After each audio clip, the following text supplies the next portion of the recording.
everybody, MMA genius in these here parts. Come back to this video and let me know how awesome and spot on my picks are when this card's over. And if I get any of them wrong, I shall record a video of myself punching a bear in the face and not moving when it retaliates. All right, get out of here.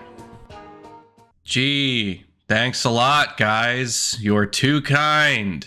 Okay, here goes nothing. I'm gonna approach this bear and I'm gonna give it what for. All right, here I go. Bear punching time.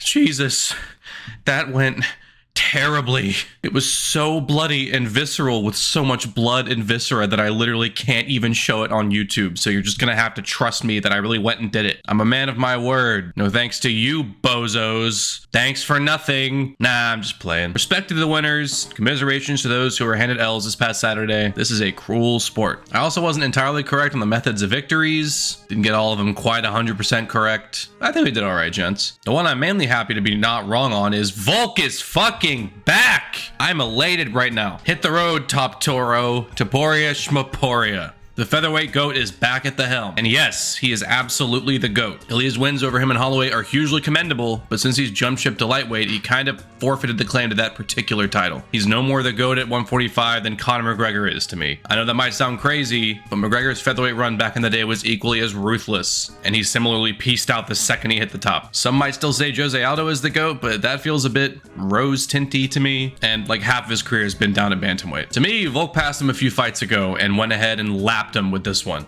He did it. The bastard actually did it. Everyone was disparaging about him ever getting back to the belt since his division is packed with killers and his chin was evidently toast. You actually have people wanting to soften up his matchups going forward so he didn't get hurt too much on the way out. Because after all, he was over 35 and we know too well about a certain curse that afflicts people in his age group. But Volk said, "You can all kiss my ass, I'm getting my belt back. And in the process, I'll take on one of the most lethal contenders in Diego Lopez." And he fucking pulled it off. It wasn't cut and dry. He's definitely not quite prime Volk anymore, but he still looked sharp into a fine point. So crafty, so slick, so technical. We can basically crumple up this over 35 curse and toss it directly in the garbage after Bilal and Volk proved they can still hack it with the youngsters. Games changed. Volk almost took every round off of Lopez in this matchup. He was cutting so many weird angles and keeping the younger fighter guessing the entire time to stop him from unleashing any hellfire his way. Lopez looked uncharacteristically patient and measured in a way that gave the impression he was very unsure of how to snare this little bald maestro. He looked a little puzzled and stuck in the mud for a lot of this fight. Now, I will admit though, I was sweating bullets watching this. While Volk won very clearly and definitively, it was not comfortable by any stretch. It was sweaty and dirty and messy.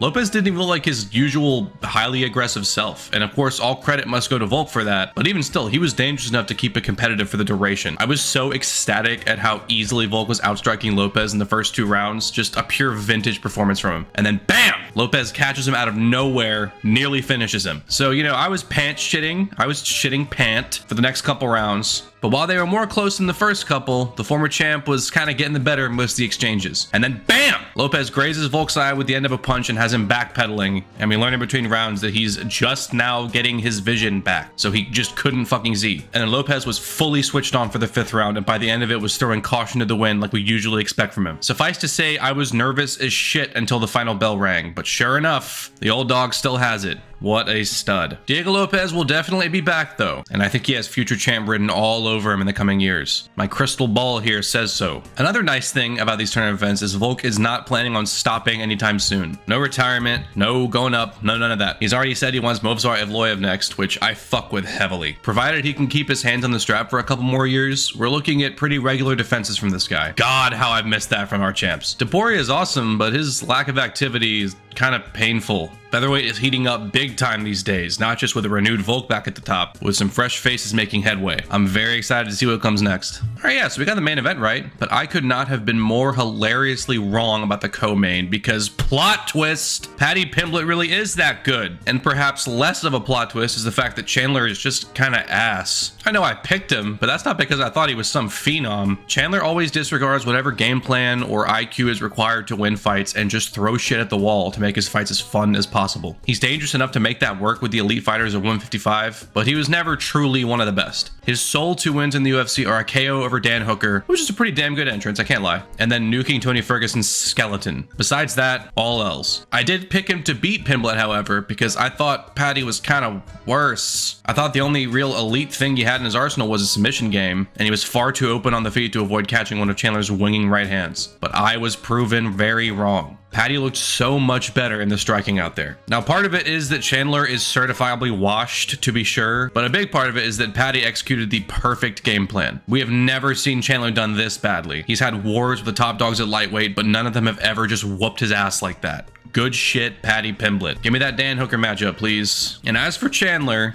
I have enough to rant on that I might make a full video on it, but this is a case study in not wasting your time waiting on the sidelines for bigger opportunities. In a division this nutty, you can't sit out and then expect to jump back in and contend with everyone in the same way. I don't doubt he trained his ass off the entire time he wasn't fighting, but it definitely had an effect on him. As for the other notables, Yair Rodriguez looked damn good in there against Pitbull. Nothing too crazy, nothing spectacular, but he did his thing. Won pretty easily. Pitbull straight up fought like shit though. Dude was fast and was actually able to catch Rodriguez with a few good shots, but I kind of expected him to be a bit more aggressive and engage in the grappling way more. I mean, that's the playbook to beat Rodriguez. Standing at range and point striking with him or trying to wait for one big one-hitter quitter is suicide. Very questionable. I think he can still make some noise at 145, but compared to how former Bellator fighters like Chandler and MVP were able to make splashes in their debuts, this was a wet fart. As for Yair, give him Diego Lopez. That's the perfect fight right there. Sick matchup. Got some animosity brewing during the fight week for 314. Gimme. Bryce Mitchell got sharded on by Jean Silva. Now, in a way, this one went pretty much exactly how I thought, with it being competitive at first, but Silva just gradually getting the better of Mitchell until he eventually brutalized him. What I did not expect was for Silva to chuck off all of the grappling attempts from Mitchell and go on to submit him, put him right to sleep. Good lord. Mitchell took the first round and looked pretty good,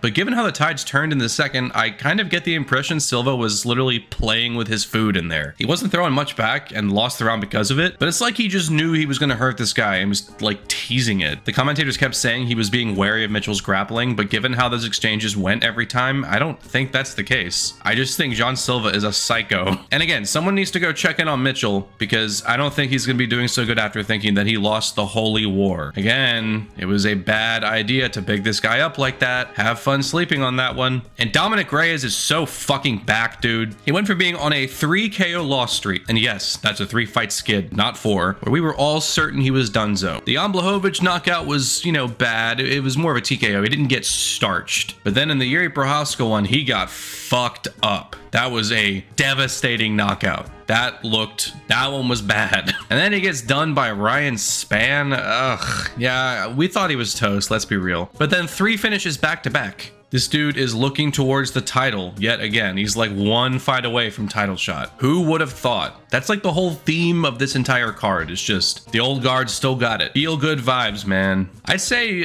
probably the Jan Blachowicz rematch, maybe Prochazka rematch. I mean, Prochazka would just do him worse, I think. Reyes is riding some kind of momentum, man. I'm liking it. In general, this whole card was just feel good vibes outside of that horrid stoppage with the Ige Woodson fight and the Pitbull one being kind of flat. Everything else was awesome. Everything fucked. Good ass card. I'm a happy camper. I didn't have to wake up Sunday wanting to eat nails.